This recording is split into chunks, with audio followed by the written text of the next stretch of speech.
On today's show, I'm joined by Rich Stayman of Locked On NBA Big Board, taking a look at the front court players that are available in the Hawks range of the draft. We'll get into all kinds of guys and the state of the class and much more, all that's coming up right now.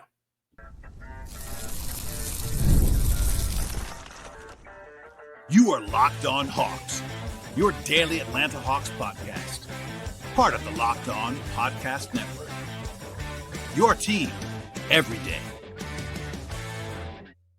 Hello, friends. Welcome to episode 1974 of the Locked On Hawks podcast. I am your host, Brad Rowland, coming to you on a Wednesday into Thursday here in mid-May. And I want to encourage you at the top of the podcast to make us your first listen each and every day here at Locked On Hawks. Check us out and subscribe to this show anywhere you find your podcast. That includes Apple, Spotify, YouTube, etc. And of course, be sure to tell your friends, your colleagues, your family, etc. about this podcast. And I'll be joined in a moment by Rich Stayman of Locked On NBA Big Board, talk about all things in the front court of the 2025 NBA draft. Rich has been dialed in for a long time on the draft, and this is our first show with a guest since the lottery happened on Monday. And by the way, if you missed it, I did a show on Sunday before the lottery and then a show Monday post-lottery reacting to where the Hawks are with their two picks, etc. And we'll have much more to come later this week and then also into next week and beyond as the draft is looming 6 weeks away, plus free agency stuff. It's a big summer for the Hawks, and stay tuned all summer long. All right, everybody, here we go with Rich Stayman on the NBA draft. All right, I'm joined now by Rich Stayman from Locked On NBA Big Board. It's been busy. We're recording this in the middle of the combine, so things can change, but I appreciate you doing this. What's going on in your world beyond the fact that you're a Mavs fan? Let's just acknowledge that now. You're a Mavs fan, so you're probably thrilled right now, but other than that, what's going on? Yeah. For those who don't know, I used to run under the online alias Mavs Draft. And with that, it was like Mavs Magic. I'm from Orlando, so grew up a Magic and Mavs fan simultaneously. Moved to Dallas when I was 5. And things are good right now. After 3 months of basically being surrounded by fire everywhere and saying this is fine, it's kind of nice. Yeah, you're the only one that was happy about what happened, I think, on Monday. That's okay. We won't hold it against you. You've come on this podcast before. I appreciate you coming back. And people should be listening to Locked On NBA Big Board as well, this entire draft process, which you are on regularly. Look, this is my first guest I've had on since the lottery. I've done a little bit of lottery stuff on the show, but of course, the wave is here of people diving in for the first time and all that stuff. I want to kind of get a decent range of what's going on here. The Hawks have these two picks. The Hawks are picking 13 and 22 now officially. I've been saying for a while, that's a very, very big range in this draft. It could be 25, 30 guys. What do you make of this general range? I know there's been a lot of made with this draft, and it's, I think in the last year, people have kind of more tailored it to like, it's kind of a one or two great player draft, and then it kind of a little bit flatter after that. But what do you think of the general nature of this draft and obviously how it impacts the Hawks in the middle of the first round? Yeah, this one's a weird one for me. This is the first class where I've started seeing guys, I'd say 2 to 3 years out, where I really dove into grassroots and kind of changed my entire perspective on scouting. So this is probably the first year, right? I saw Cooper Flag when he was 15 years old, seen him forever, and just been able to see how some guys grow, some guys plateau. A lot of those guys who plateau are not in this draft. So I think overall, though, I think it's a really good class. Like, yes, the 1 and 2 are the head and shoulders above everybody else. Doesn't mean that there's not other stars in this draft. Like, I mean, it's pretty naive to think that way, considering the average draft class produces 4 or 5, like really high level players, maybe even all stars. So I think it's a good class, though. For me, my tier, just kind of addressing the Hawks, is I have Dylan and Cooper on their own, Cooper and Dylan in order on their own tiers 3 through like 19 on my board. I'd say it's maybe a half split of a tier where it's like 3A, 3B, right? Where it's like, okay, there's kind of some things here where it really separates them, but there's not a big drop off between a lot of the guys in the top 7, I would say, to really even 19. Yeah, and that it makes sense. It's kind of aligned with me, which is not why I had you on, but people will disagree. It is what it is. But I've been saying, and this is how I honestly feel a lot of the time, I'm sure you won't be surprised by this. You don't cover the Hawks every day, but as soon as they got the 13th pick, the number one question I get is, okay, can we trade up from 13 with 22 and how far can we get up? And I generally don't love that idea. In a lot of classes, I like just generally, honestly, acknowledging that none of us, including me and even front office executives, are that good at this. Like, we can be good at it, but also not. Like, you're going to miss a lot. And for me, I rather have multiple swings in general. When you have a tier that's that big, or at least semi tier that's somewhat that big and kind of flat. I'm going to guess that you would agree, like jumping up from 13 and paying a big price to get to like 6 or 7. Like, is there a reason why you would want to do that? Or is there a guy or two that you might jump for in this class? Like, how would you kind of sort of approach that question or hypothetical? Yeah, it depends. I think if someone like Trey Johnson or Jace Richardson, for example, fell, and even then, though, I don't even know how much of a need that actually is for Atlanta, right? But just hypothetically speaking, for a blank slate, if someone like them fell, where it's like, these guys are universally pretty liked, but they have some concerns of, Jace is measured at 6 foot flat. Trey Johnson, people don't know what he brings to the table outside of scoring at a very high level. I think there's a lot of that where it's like, well, maybe if he drops, we could go and get him. I think there's a few other guys like that, but in this class, especially being 9 picks apart, I think you're better off getting 2 really good players in that range that you like than just getting 1. I don't think you're going to, like, the difference of picking 13 and 22, right, to go up to 9. I just don't think it's really worth it, to be honest. Yeah, that's kind of what I think too. We will talk about some players, so let's just go ahead and do that now. We'll kind of talk about a bunch of guys here. It's interesting to me. The Hawks kind of are a team without a glaring need, but also they can pretty much draft whatever they want, which is a good place to be, in my opinion. They don't have I don't like draft for need anyway, but for a team in a philosophy of best player available, they can kind of do what they want to do. At the same time, I think they might lean front court help because of just the way that they've built their roster. Is there anybody that you have a personal look? You know what the big boards say, consensus big boards say. Is there anyone that you think is like a best case scenario at a pick like 13? Is there a guy that you just like love in that late lottery range personally, or maybe 2 guys? Yeah, I mean, one of them, I don't know how well he actually fits with the roster. He's pretty similar to Okongwu. So this may not be the best fit, but in terms of if he was there at 13, I actually really like him, and he probably will be somebody I'm much higher on than the consensus. And he actually played close to Atlanta. It's Asa Newell at Georgia. I really like his game. I've studied him a lot, especially, I mean, he's one of these guys I've seen for a while. Saw him play a lot with Cooper Flagg, Derek Queen, Leah McNeely. They all played on the same high school team. And I really like his game. I think he's just very scalable. I think the shot is a lot better than what he actually, like what the percentages were. And then on top of that, his guard play was very rough. The spacing was terrible. I went and watched actually yesterday all of his pick and roll man finishes, right? So any dives out of the roll, and I would say 75 to 80% of those, he had another big sitting in the paint. And I don't know about you, of how many pick and rolls I've seen over the years of watching the NBA, even in just the last 5 years, right? How many times is their second big sitting in the paint as somebody else is diving? It is extremely rare. And on those, like, he still shot a decent percentage. So I'm very in on him being a well-rounded inside-out big. Yeah, I was going to actually ask you about him at some point if you didn't bring him up, because, he is a local product, relatively speaking, playing at Georgia down the street. What do you kind of view of him positionally? I don't want to overstate like positional stuff, but because the Hawks have the very interesting structure, like Kong was a center and kind of always has been, but obviously has the size limitations. Do you think Newell is a center in the NBA, or is he going to lean more to the 4, kind of a combo? What do you think of him that way? I think he's truly 50-50.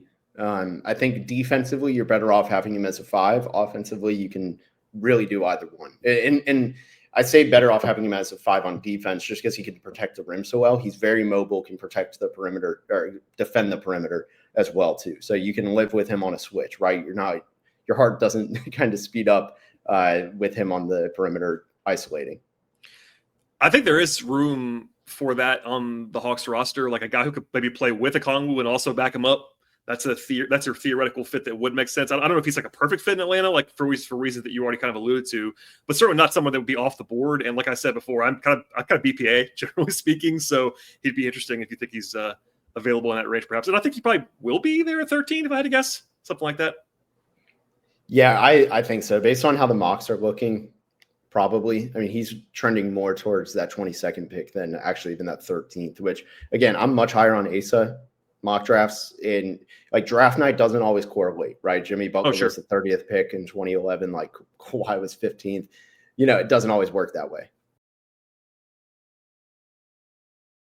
Today's show is brought to you by Wayfair. The days are getting longer, the weather warming up, and people are spending more time outside. That means it's the perfect time to refresh your outdoor space with Wayfair. Whether you're working with a big backyard or a small balcony, perhaps, Wayfair has everything you need to make it feel more like you and yourself. Wayfair's massive selection of outdoors essentials makes it easy to transform any space into your ideal summer setup. And they have comfy conversation sets to sleek dining tables and outdoor decor. They have everything you're looking for. They have it all, and it's in the prices that fit your budget as well. I love the mixes of style that Wayfair offers. For example, actually grab a new patio set or some string lights from Wayfair to help extend your outdoor space. They make it super easy to find pieces that actually match your vibe without spending your fortunes on these items. And delivery is also free without any of the hassle, even for the big stuff. Whether you're entertaining guests or just relaxing solo with your family, shop Wayfair to help you unwind and shop a huge selection of outdoor furniture online this summer. Get outside with Wayfair. Head to wayfair.com right now. That's Wayfair. That's wayfair.com. Wayfair, every style, every home. Let's stay on the bigs for a second. Thomas Sorber is apparently going to be in the draft officially now. That's not a surprise, but he kind of said it, frankly, like I'm staying in. I like him quite a bit. He's been mocked in the Hawks range quite a bit. He measured pretty well. I think the wingspan measurement got a lot of attention. The standing reach is still pretty like normal for a center, but normal for a center is kind of probably pretty good for Thomas Sorber. What do you make of him as a potential, late lottery level investment? Yeah, the first time I saw him in person was a little bit over a year and a half ago. He played against the Boozers, who are Cam Boozers get projected top 3 pick next year. And I've only seen Cam Boozer get blocked one time, and it was from Thomas Sorber. He's an interesting player because at first when I watched him, I was like, okay, there's like a lot of Thomas Bryant in the way he operates to his game. If you where it's like he starts at the free throw line, does a lot of damage that way, does almost an old school way of like puts his head down into you, goes low, and then he'll do a spin and just dunk on you. And that's what I thought he was at first. And then he started doing like, okay, hey, I'm actually just going to step back from the free throw line, hit these jumpers.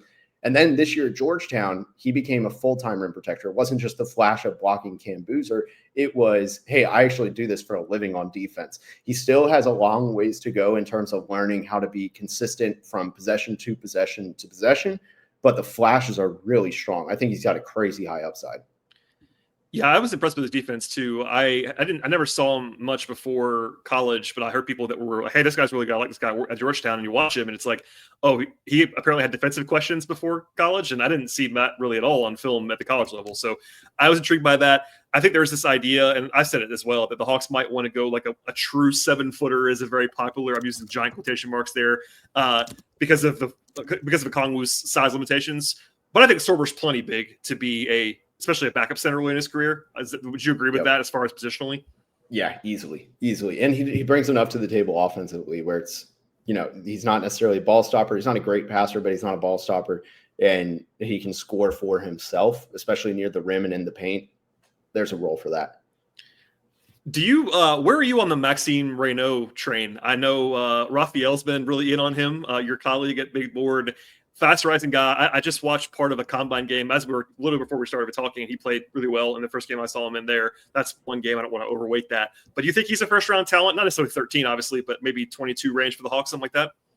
I could see it. I think he'd be an unconventional pick in this NBA, right? Where it's in this NBA, you think of guys who can comfortably defend in space, right? That's like a key trait. He can shoot. He's very smart. He's big. He has a good passing and everything, but the defending in space really limits him. He's not a great athlete. I don't know what he actually tested at vertically. I know ESPN during the season had shown him multiple times in games that he had like a 29-inch max vert. It's pretty low. Some guys make it work. I've had the athletic concerns to hold him back. I do think there's a space for him to be a capable backup.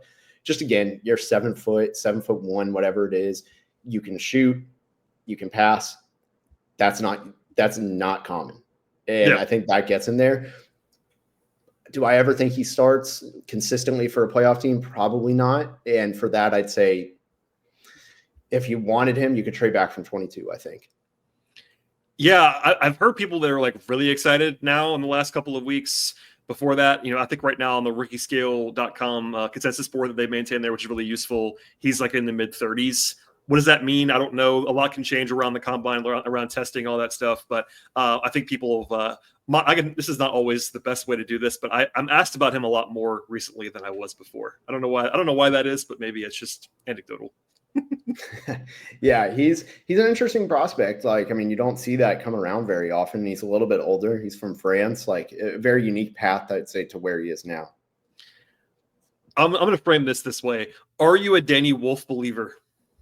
Yes. Yes. You're I have okay. I have a unique perspective on him. I feel like everybody talks about him like he's a big. I've never understood that. Just because he is big does not mean he is a big, right?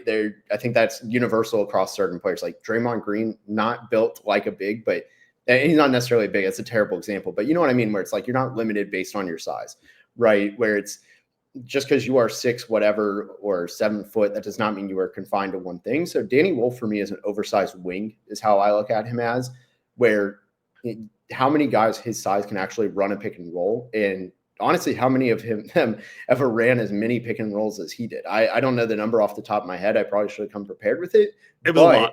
I watched Michigan games. It was a lot. It was a lot. And I remember the first time I saw him this year at Michigan, it was a game against Miami of Ohio or Ball State, one of those two. It was a very low-level competition. I was like, this guy's doing nothing. I wasn't impressed with him. Then I saw him like a week later play in the Jimmy V Classic against Arkansas, and I saw the lights so clearly. Just a clear pick and roll guy, truly universally like free position, whatever you want to call him. He's like a free space, and I think there is a lot of space for that in this league. The shot needs to get there. He can probably make up for a lot of his deficiencies defensively with his size. It's not ever going to be great, but I think there's a lot of foundation that you just don't find anywhere else. Yeah, I think people expect me to love Michigan players because I am a Michigan fan. I don't always.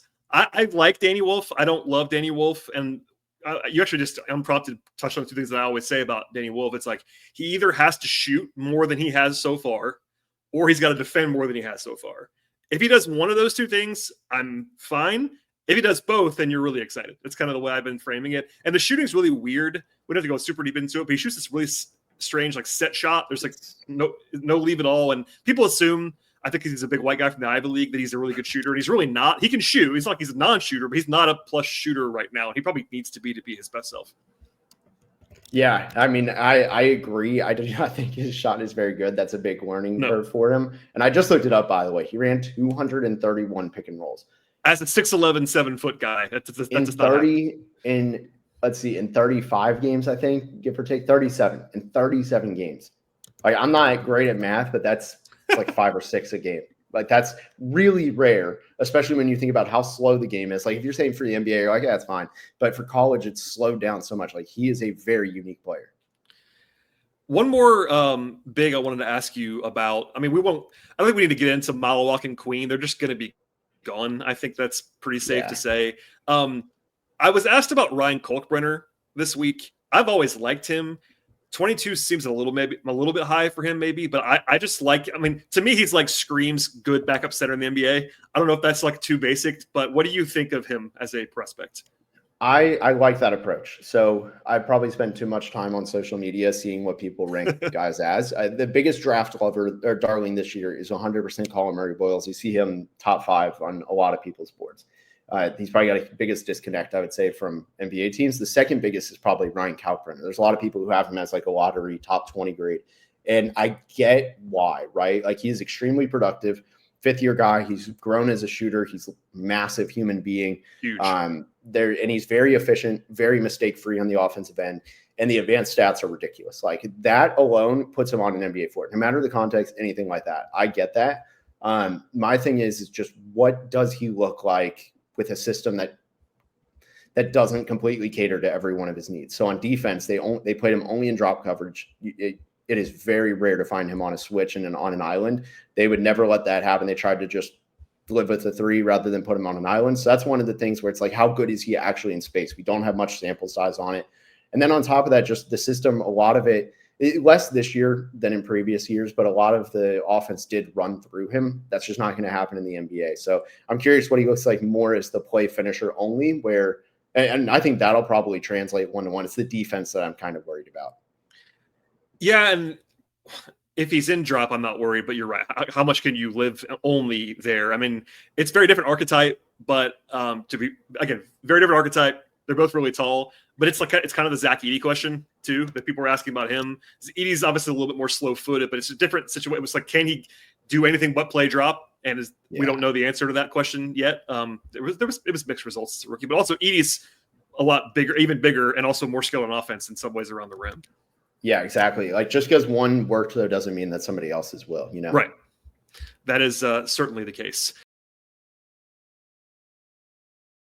Today's show is brought to you by CarGurus. Shopping for a car should be exciting, not exhausting. Between the confusing prices, though, and the hidden fees, it can sometimes feel overwhelming, but that's why I love using CarGurus. They help you cut through all the noise and show you the best deals with full confidence. They have over 4 million listings, and CarGurus has more new and used cars than any other major online marketplace in the U.S. They verify dealers, provide real price analysis, and also give you tools and data to make the right choices without second-guessing yourself. If you need a deal that you can trust, CarGurus makes it easy to compare vehicles side by side with unbiased deal ratings. And the best feature might be the price drop alerts. You know exactly when the perfect car might be available for your budget. Plus, the in-depth vehicle details give you peace of mind before stepping out into the lot at any point in time. It's no wonder why SimilarWeb estimated traffic data shows the CarGurus is the #1 most visited car shopping site. Buy or sell your next car today with CarGurus at CarGurus.com. That is CarGurus.com to make sure your big deal is the best deal. That's CarGurus, CarGurus.com.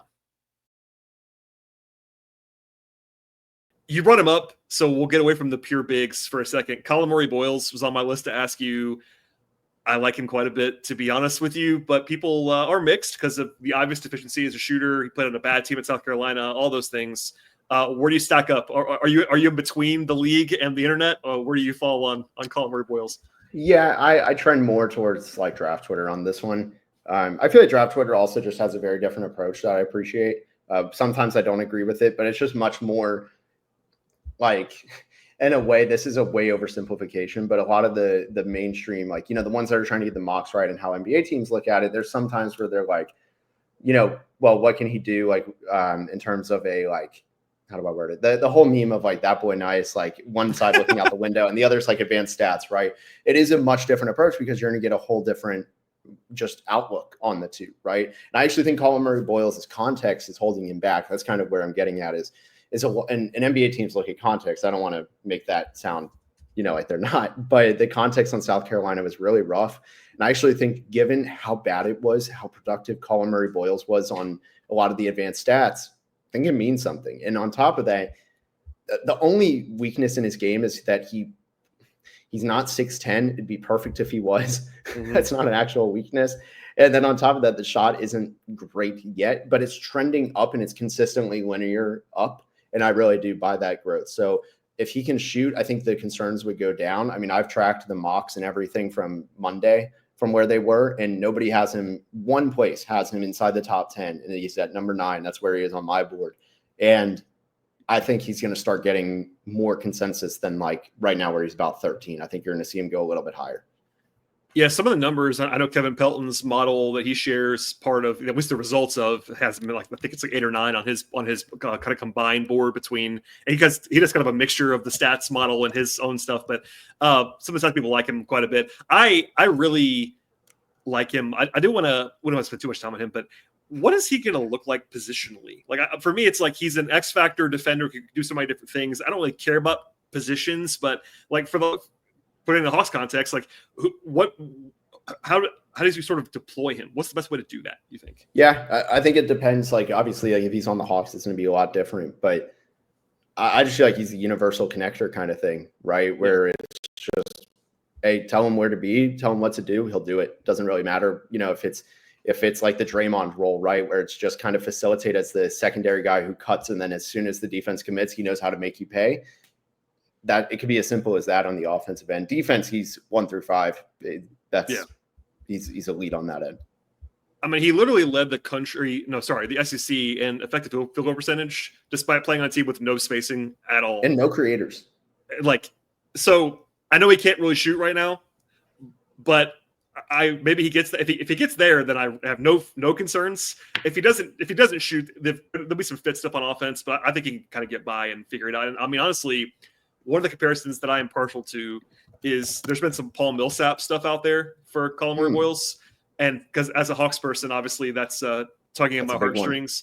But Millsap was also a different architect. It's like he played 4 years at Louisiana Tech, was a late bloomer, but kind of the way that Millsap got to where he was this like undersized 6'7", 6'8", but so creative defensively, such always in the right spot. Not a great shooter, but shot enough. Just little. I could see a lot of the parallels if you want to see it. Obviously, I'm not projecting him to be like a 4-time All-Star like Milsap was, but you know what I mean. Yeah, I haven't thought of Milsap. That's an interesting comparison that I hadn't heard yet.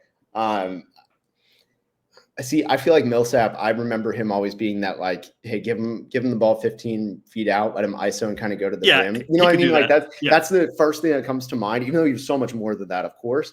I don't see that with CMB. So that's kind of my it's a little bit better. It's a little bit better defensively than it is offensively with Milsap. Yeah. I will grant you that. Yes, agreed. Defensively, very much. Yeah. Who else? Okay, so the other guy who I think is very popular, at least in my mentions, and I think he is going to rise based on the combine, is Rasheer Fleming. Another guy who was already getting first-round buzz, but had some great testing numbers, physically, super long wingspan, all that stuff. He was kind of off the radar other than people like us, the sickos, during the season because he was at St. Joe's, kind of out of sight, out of mind, but not hiding anymore. Are you in on the Rasheer Fleming bandwagon?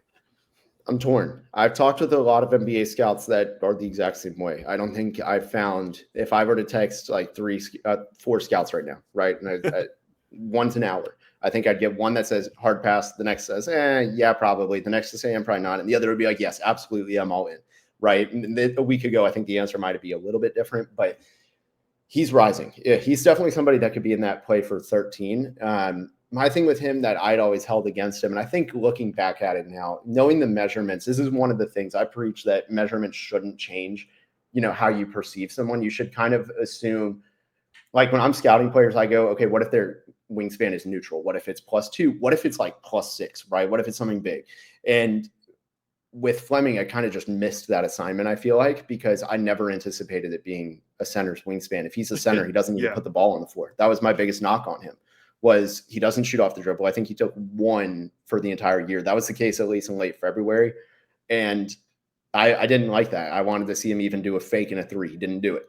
And the catch and shoot is there enough to say, okay, if he's a 5, that's a dude who is going to be sticking in the NBA because he can stretch to the floor. He can protect the rim. He's pretty versatile defensively. And also he's a massive dude. He has an NBA ready body, not just in the length, but like, he walls people off. If you are a 6'7" guy, how are you getting past him? You're probably not, to be honest with you. Yeah, exactly. I mean, I was going to ask you like kind of the case against, because you kind of mentioned part of it with the lack of juiced as much of anything other than a spot shooter on offense. I don't know. Like he obviously has some good numbers offensively, but he's playing at St. Joe's. Like where does it kind of break down if it doesn't work for Rasheer Fleming? Yeah, I think it's just things coming together. Sometimes the tools can look so intriguing, right? That things that like you say, okay, he's long, like what is there not to like, right? And I think it just comes down to how productive he is on offense, right? Like how does he make himself fit in when he's not getting the ball? Is he just a play finisher? Is he actually able to do other things? I think that's what it's going to come down to. Because I buy the defense. It's some of the offensive continuity that just doesn't click for me right now. Staying in the front court, and we'll probably use the whole time. Maybe I'll beg you to come on and talk about guards later, because there's just so many front court guys. That's just what we're going to do, I guess. Beringer, first of all, I have not heard anybody say the man's first name. How do you say Beringer's first name? You're the expert here. Wait, saying whose? Beringer, how do you say his name? Joan. I've always said Joan. Is it just Joan? Okay, I don't know. You're asking the worst possible person, because I can say Sandro Mamukelashvili as clear as day. You ask me to say a 4-letter name, I got nothing. Well, now you know who we're talking about. He's another guy. Honestly, he's not on the radar right now. A lot of the overseas guys are not like talked about right now because it's combine time. They're not there. Yep. But another like potential first round big, and also I found it interesting as someone who's covering the Hawks. The comp I keep hearing is Clint Capella, like young Clint Capella for Beringer. No, I wonder, what do you think? What do you think of that in general? I get it because Capella wasn't this player. Like one of the things too is he was extremely skinny 11 years ago when he got drafted, right? Yeah. Like that was or 10 years ago, whatever it was. Like he was extremely skinny, and so I get that. There is some of the same overlap of he's raw. Joan, we'll just assume it's that because again. Not the right source for this, but he's new to basketball within the last 2 to 3 years. Like he never played organized basketball before. I mean, even the pandemic, right? Like to give a reference of that. I think there's a lot more, give him 1 to 2 dribbles out of the roll and see what he can do damage on. than there was Capella. And I think that's where I kind of differentiate, where it's like Capella has always been a pure play finisher. You don't want him dribbling in any capacity, right? Where it's, and maybe I'm oversimplifying it, but no, you don't. You don't want him dribbling. That's trying to be nice just in case I was wrong. But it's okay. Yeah, that's my differentiator though, is you're okay if he tries to take a dribble, do a spin, and whatever it leads to. If it's a pass to the corner, a shot, I think you're more comfortable and you're not putting your hands over your head. That makes total sense. I was just ask you about the question. We don't know if Yaxel Lendeborg is going to be in the draft or not. He seems to be the guy who's like the closest to in or out of all of the guys who could go in the first round. Everybody else, at least unless it's happened in the last 10 minutes, he's not said either way. Maybe leaning towards in, but he's by way of UAB, he's committed to Michigan, forward, and potentially a riser that might stay in. What do you think of Yaxel Lendeborg? You were talking to the president of the fan club, man. There you go. I think there was an episode of Locked On NBA Big Board where we talked about him, and I was like, well, I have him top 20. This is like in January, so I've been a big fan of him for a while. It took me a second to buy in last year, but once I got there, I was like, this is the light. And then he measured Monday with a 7'4" wingspan, right? So he's a 6'9". The most simple way I can put it is he is truly all around. He is an all around forward. And the best evidence of that is the very first game of the American Athletic Conference tournament. They played East Carolina. I know it's not like the craziest competition, but he went 9 of 16. He had 30 points, 20 rebounds, 8 assists, 5 steals, 4 blocks, and 0 turnovers. So he missed a 5x5 by 1 block, no turnovers. A 5x5 in college is rare. I know Malik Brown did it on Syracuse a couple years ago. That was the last one I remember. But he followed it up with a 23, 13, 4, 2, and 2 with, again, no turnovers and on 8 of 15. Like, this is a guy who it'll scale up because he's so big. He can put the ball on the floor. He defends really well, and he can create for himself. Yeah, of course, I would just raise my hand and say, selfishly, I hope he goes to Michigan. I think he probably shouldn't go to Michigan, to be honest with you. I think he should probably stay in the draft at this point in time. But he, as of recording on Wednesday afternoon, is pretty much the only guy that's like right there on the line for me anyway. That's on my first round pretty clearly. In an effort to not keep you too long, I'm going to ask you one more thing. It won't be about Cooper Flagg and the Mavs. I promise you that I won't ask you about that right now. I find that everybody seems to have a couple of these guys. Do you have like a guy that you just love, like your guy? Do you have your guy in all capital? It could be a sleeper. It could be somebody in the lottery. I don't care. Is there somebody that you're just like, maybe it's Yaxel Lendeborg, but do you have a guy that's like Rich Stayman's guy in 2025? Yeah, I mean, Yax is probably it. If you had asked me 2 weeks ago, this would have sounded a lot better than like now I just am latching on. I mean, I have him 11th on my board. Or 12th, one of the two. Like that qualifies. I got him 11th, and it's for me. It's just, again, I'm sure he's going to translate. And if you got a guy who is 6'9", does everything, and you're confident can translate, about 20 to 25 players stick, I'd say he's in the first half of that. So for me, it's an easy kind of, maybe it's a too literal way to look at it. It's him. The other one I really do like, though, that I just do not understand how there's no buzz is Will Richard from Florida, and I'm shocked he didn't get to the combine. I know he didn't do great in the G League camp, but being on Florida, right, he was doing so many big things that led to them winning. He was crashing so hard on the rebounds, on the glass. The shot is really good, very consistent, high-level three-point shooter over his time in college. The defense, for the most part, is good. There's some habits that I don't like, and I hope that he does fix. But if he fixes that, I mean, why is he not a 3-and-D player? Yeah, I was actually at the Final Four, and he kept them alive for a while in that Houston game. He was like only guy making a shot in the Houston game on a big stage. He's also from the Atlanta area, which is I remember that. I can't remember why I know that, but he is from Atlanta. I think he went to like Woodward Academy, one of those places around here. So I mean, probably more of a two-way guy, late second. I don't know. I don't know where he is. I don't know where his stock actually is, but I think he's actually interesting as a guy that might just be available for almost nothing. So yeah, I think he's probably two-way. Hey, two ways need love too, Rich. Yep. That's why I asked the question as open-endedly as possible. I feel like everybody always has their guy or guys, and in your case, it might be Yax, and we'll see. It was not my intention to do only front court guys, but I'm gonna get you out of here. Maybe I'll beg you to come on again in a couple weeks. We'll talk some perimeter guys if you have the time in your life. I know you're very busy, so I don't want to overextend that, but I appreciate you taking the time, if nothing else. where can folks find you at this point in time? I know Locked On NBA Big Board. Anything else you want to put out there? Yeah, Locked On NBA Big Board's the main one. Raphael, Barlow, Leaf Tulane, James Barlow, they all do fantastic work over there. We got a really good team, and they're out over. Raphael and James are in Chicago this week. So go ahead and check out all the great work they've been putting in. It's a great show that I feel like I really do think it's like the best podcast on the draft space. So go ahead and check that out. Absolutely. Part, of course, of the Locked On Podcast Network that you're listening to right now. It's all one big happy family. I will probably be begging Raphael to come on the podcast when he gets back from Chicago as well. Leave everybody that does work on it. We'll all be passing along and talking to each other this entire process. But Rich, I appreciate you doing this on a Wednesday early evening, and it'll get crazy. We're 6 weeks away, something like that from the draft. Yeah, we're almost there. Yeah. Buckle up. Buckle up. Well, as for everybody else, please subscribe to this podcast. Again, follow Locked On NBA Big Board. Tell your friends, and we'll see everybody next time.